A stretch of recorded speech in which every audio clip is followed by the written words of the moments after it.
When we talk about powerful women in Ghanaian history, one name that is very popular is Yaa Asantewaa. Yaa Asantewaa sparked the flames of rebellion in Asanteman when the British demanded for the Golden Stool.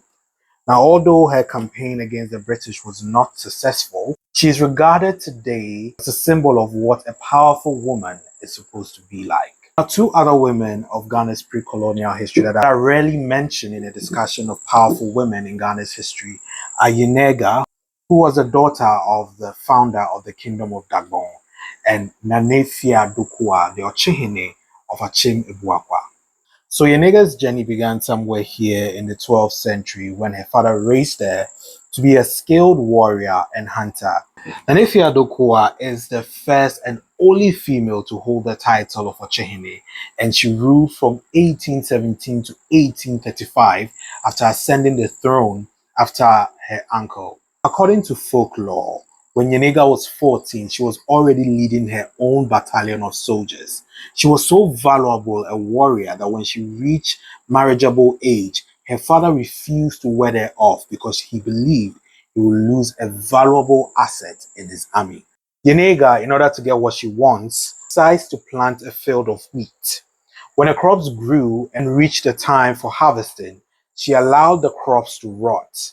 When her father inquired why she did that, she informed him that that was how she felt, that she had reached the age of maturity, but she was still being kept in her father's house. The father was still hard-headed about this decision, so one night, Yennega left the only home that she had known.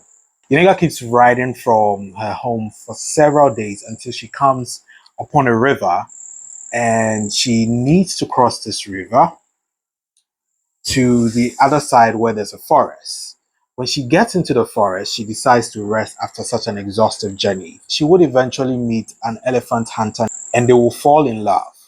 The son that comes out of this union is known today as the founder of the Musi people of Burkina Faso. If you love Ghanaian history and you would love to read more about the pre-colonial history of Ghana, but in a fictionalized form, like you're reading a storybook, I would want to recommend the Usurper's Dream to you. It fictionalizes the formation of the Asante Empire. All the information is in my bio, the number to call, and if you're out of Ghana, the Amazon link is also available as well.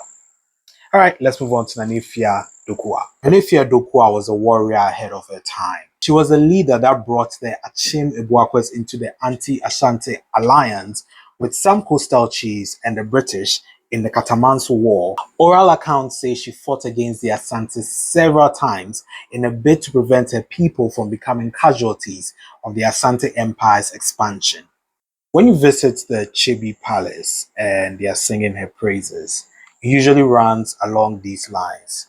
Dokuaa Obabisia Oku Aprem Anu, which translates into Dokuaa, the valiant woman who fights amidst rockets.